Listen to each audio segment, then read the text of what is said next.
నవమాసాల ప్రయాణం తర్వాత పసిబిడ్డ కేర్ అనే ఏడుపు ఇంటిల్లిపాదిని ఆనందంలో ముంచెత్తుతుంది. ఇక అమ్మ ఆనందానికైతే అవధులుండవు. అయితే నెలలు నిండకుండానే కాన్పైనప్పుడు, బిడ్డ తక్కువ బరువుతో పుట్టినప్పుడు ఆ పసికందుకు మన లోకంలో అడుగడుగునా సమస్యలు ఎదురవుతూ ఉంటాయి. ముఖ్యంగా ఊపిరితిత్తులు తగినంతగా అభివృద్ధి చెందకపోవడంతో బిడ్డకు తగినంత ప్రాణవాయువు అందని పరిస్థితి ఎదురవుతూ ఉంటుంది. ఇలాంటి పరిస్థితిలో మెదడుకు చాలినంత ఆక్సిజన్ అందక బర్త్ ఆస్పెక్సియా అనే సమస్య తలెత్తుతూ ఉంటుంది. పసిబిడ్డ ప్రాణాలని ప్రమాదంలోకి నెట్టే బర్త్ ఆస్పెక్సియా సమస్య గురించిన పూర్తి వివరాలని ఇప్పుడు తెలుసుకుందాం. ఆక్సిజన్ మనకు ప్రాణాధారం. మనలోని కణకణానికి అణువణువుకు ఊపిరిని అందించేది ఈ ఆక్సిజనే. ఈ ప్రాణవాయువే లేకపోతే మనకు జీవితమే లేదు. వాతావరణంలో ఉన్నది 25% లోపే అయినా ప్రపంచంలోని ప్రాణికోటిని బతికిస్తున్నది ఈ ప్రాణవాయువే. అమ్మ కడుపులో ఉన్నప్పుడు బొడ్డు తాడు మాయ సాయంతో తల్లి రక్తం నుంచి పిండానికి నిరంతరంగా ప్రాణవాయువు అందుతూ ఉంటుంది. కాన్పయ్యాక పసిబిడ్డ కేర్ అనే ఏడుపుతో ఊపిరితిత్తుల పని మొదలవుతుంది. ఇక అక్కడి నుంచి పసిబిడ్డ తనకు తానుగా తొలి శ్వాస నుంచి ఆక్సిజన్ను తీసుకోవటం మొదలవుతుంది. ఇంత కీలకమైన ప్రాణవాయువు విషయంలో పసిబిడ్డకు ఒక్కోసారి అనుకోని అవాంతరాలు ఎదురవుతూ ఉంటాయి. అమ్మ గర్భంలో ఉన్నప్పుడు మన లోకంలోకి వచ్చిన తొలి గంటల్లో చాలినంత ఆక్సిజన్ అందని పరిస్థితి ఎదురవుతూ ఉంటుంది. దీంతో మెదడుకు సరిపడినంత ప్రాణవాయువు అందక సమస్యల తాకిడి పెరుగుతూ ఉంటుంది. పసిబిడ్డకు ఎదురయ్యే ఈ విపత్కర పరిస్థితిని డాక్టర్లు బర్త్ ఆస్పెక్సియా అని పిలుస్తారు. బర్త్ ఆస్ఫిక్సియా లేదా పెరినేటల్ ఆస్ఫిక్సియా అంటే బేబీకి తగినంత ఆక్సిజన్ మరియు రక్త సరఫరా అందకపోవటం. అంటే జనరల్గా మనం బేబీ పుట్టినాక మొదటి ప్రశ్న ఏం అడుగుతామంటే బేబీ ఏడ్చిందా అని అడుగుతాం. సో బేబీ ఏడవకపోవటం అంటే తనకు తానుగా శ్వాస తీసుకోలేకపోవటం. సో ఇట్లా శ్వాస తీసుకోలేనప్పుడు బిడ్డ యొక్క శరీరంలో ఏవైతే అవయవాలకు సరిగ్గా రక్త సరఫరా మరియు ఆక్సిజన్ అందక అనేక ఇబ్బందులకు గురవుతారు. సో ఈ ప్రాసెస్ని మనం బర్త్ ఆస్ఫిక్సియా లేదా పెరినేటల్ ఆస్ఫిక్సియా అని అంటాం. సో ఈ బర్త్ ఆస్ఫిక్సియా రావడానికి అనేక కారణాలు ఉండొచ్చు. మొదటిగా తల్లికి మెడికల్ సమస్యలు ఉండటం, అంటే తల్లికి బ్లడ్ ప్రెషర్ బాగా ఉండటం, లేకపోతే ఏదైనా గుండె సమస్యలు ఉండటం, అలాగే ప్లాసెంటా అంటే ఈ మావి ఏర్పడే విధానంలో కొన్ని లోపాలు ఉండటం, పుట్టబోయే బిడ్డకి ఈ blood supply and oxygen supply ఎప్పుడైతే అబ్స్ట్రక్ట్ అవుతుందో, సరిగ్గా జరగదో, ఇలాంటి సిచ్యువేషన్స్లో బేబీస్ బర్త్ ఆస్ఫిక్సియాకి గురవుతారు. అన్ని అవయవాల్లో అన్నిటికన్నా ముఖ్యమైన అవయవం మనకి బ్రెయిన్. సో ఈ బ్రెయిన్కి కూడా ఆక్సిజన్ సరిగ్గా అందక బేబీస్ హైపాక్సిక్ ఇష్కెమిక్ ఎన్కెఫలోపతి అనే కండిషన్కి గురవుతారు. సో ఇలాంటి బేబీస్కి ఫిట్స్ వచ్చే అవకాశం ఉంటాయి.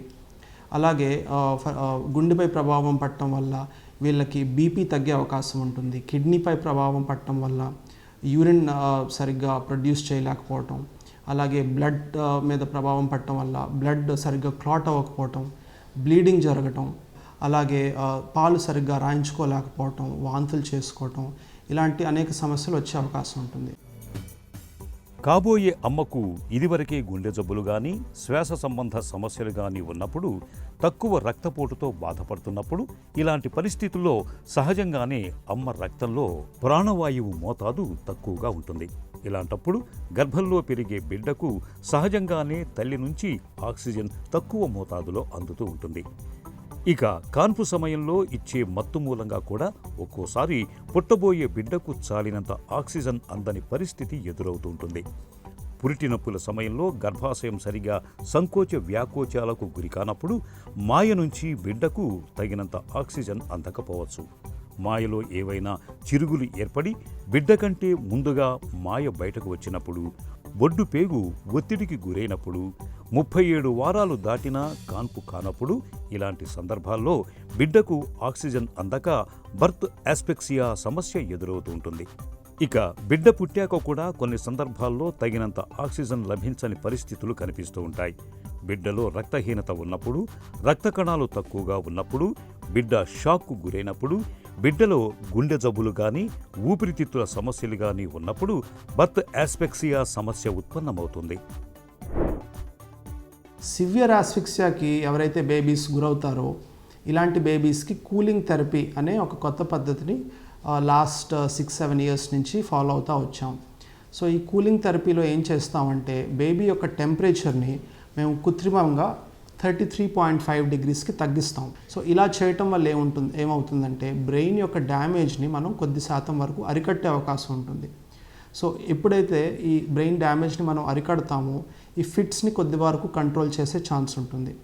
అలాగే ఇలాంటి పిల్లలు పెద్దయినాక దీర్ఘకాలిక మానసిక సమస్యలు, మానసిక ఎదుగుదలపై కూడా ఇది కొద్దిగా పాజిటివ్ ఎఫెక్ట్ చూపిస్తూ ఉంటుంది. అలాగే ఈ యాస్ఫిక్సియా చికిత్సలో మనకి ఫిట్స్ వచ్చే అవకాశం ఉంటుంది. కాబట్టి అలాంటి సిచ్యువేషన్లో చూసుకొని ఫిట్స్ మెడిసిన్ ఇవ్వటం, కొన్నిసార్లు బేబీని ఏఈజీ మానిటర్ అంటే కంటిన్యూస్ బ్రెయిన్ యాక్టివిటీని మానిటర్ చేసుకోవటం కోసం ఈజీ మానిటర్కి కనెక్ట్ చేయటం, ఇలాంటివన్నీ చేస్తూ ఉంటాం. అంటే ఎవరికైతే సివియర్గా యాస్ఫిక్సియా వస్తుందో ఇలాంటి పిల్లలకు మేము ఎంఆర్ఐ పరీక్ష చేపించి సో బ్రెయిన్లో లోపం ఎంత సివియర్గా జరిగింది అనేది నిర్ధారించి దాన్ని బట్టి పేరెంట్స్కి వచ్చే సమస్యలు ఏ విధంగా ఉంటాయి అనేవి చెప్తూ ఉంటాం. సాలినంత ఆక్సిజన్ లభించనప్పుడు పసిబిడ్డలో గుండె మొదలుకొని మెదడు వరకు అన్ని అవయవాల పనితీరు దెబ్బతినే అవకాశం ఉంటుంది. గుండె కొట్టుకునే తీరు అస్తవ్యస్తమవుతుంది. బిడ్డ రక్తంలో యాసిడ్ లెవెల్స్ పెరిగిపోతాయి. పుట్టిన తర్వాత చర్మమంతా నీలం రంగులోకి మారుతూ ఉంటుంది. గుండె కొట్టుకునే వేగం బాగా నెమ్మదిస్తుంది. బిడ్డ ఏడుపు కూడా చాలా బలహీనంగా ఎక్కడో నూతిలో నుంచి వస్తున్నట్లుగా ఉంటుంది. శ్వాస సరిగా అందక ఇబ్బందులు ఎదురవుతూ ఉంటాయి.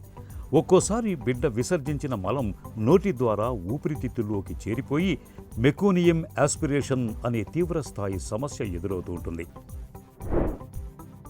ఏదైతే డెలివరీ ప్రాసెస్లో ముందుగానే ఒకవేళ గమనించి ఇది కనుక కనుక్కుంటే ఇమీడియట్లీ మనం సిజేరియన్ చేసి వెంటనే కనుక బేబీని తీస్తే కొద్ది వరకు మనం నివారించే అవకాశం ఉంటుంది. అలాగే బేబీ పుట్టిన మరో నిమిషమే గనక మనకి వెంటనే పీడియాట్రిషియన్ అవైలబుల్ ఉంటే ఒకవేళ బేబీ తనబట్టి తాను బేబీ శ్వాస తీసుకోలేకపోయినారు అనే సిచ్యువేషన్ ఉంటే కృత్రిమంగా బయట నుంచి మనం శ్వాస ఇచ్చే అవకాశం ఉంటుంది. అండ్ కొన్నిసార్లు అవసరమైతే కొన్ని మెడిసిన్స్ ఇచ్చి బేబీకి ఆక్సిజన్ మరియు బ్లడ్ సప్లై మనం ఇచ్చే అవకాశం ఉంటుంది. బిడ్డకు చాలినంత ప్రాణవాయువు అందని పరిస్థితి బర్త్ యాస్ఫిక్సియాను నిర్ధారించుకునేందుకు బిడ్డ రక్తంలో యాసిడ్ లెవెల్స్ని పరిశీలిస్తారు. చర్మం రంగు, గుండె కొట్టుకునే తీరు, శ్వాస తీసుకునే తీరు, రక్తపోటును పరిశీలించడం ద్వారా చాలా వరకు బర్త్ యాస్ఫిక్సియా నిర్ధారణ అయిపోతూ ఉంటుంది. బర్త్ యాస్ఫిక్సియా నిర్ధారణ అయ్యాక బిడ్డలో కనిపిస్తున్న సమస్యల తీవ్రత, పసిబిడ్డ వయసును బట్టి చికిత్సను ఆరంభిస్తారు. కాన్పు సమయంలో తల్లికి ఆక్సిజన్ కొరత లేకుండా కృత్రిమంగా ఆక్సిజన్ను అందిస్తారు. అవసరమైతే ఎమర్జెన్సీ డెలివరీ లేదా సిజేరియన్ చేస్తారు. రక్తపోటు, శ్వాస కష్టాల్ని అధిగమించేందుకు ఒక్కోసారి పసిబిడ్డను వెంటిలేషన్ మీద ఉంచి చికిత్స చేయాల్సి ఉంటుంది. పసిబిడ్డకు ఆక్సిజన్ కొరత కారణంగా గుండె, ఊపిరితిత్తుల పనితీరు బాగా దెబ్బతిన్నప్పుడు ఎక్స్ట్రా కార్పొరియల్ మెంబ్రేన్ ఆక్సిజనేషన్ అనే ప్రత్యేక మిషన్ సాయంతో పసిబిడ్డకు ప్రాణవాయువు కొరత లేకుండా చూస్తారు. ఒకసారి చికిత్స మొదలుపెట్టాక పసిబిడ్డకు చాలా వరకు ఆక్సిజన్ కష్టాలు తీరిపోతాయి. ఆరోగ్యం కూడా చక్కగా మెరుగుపడుతుంది.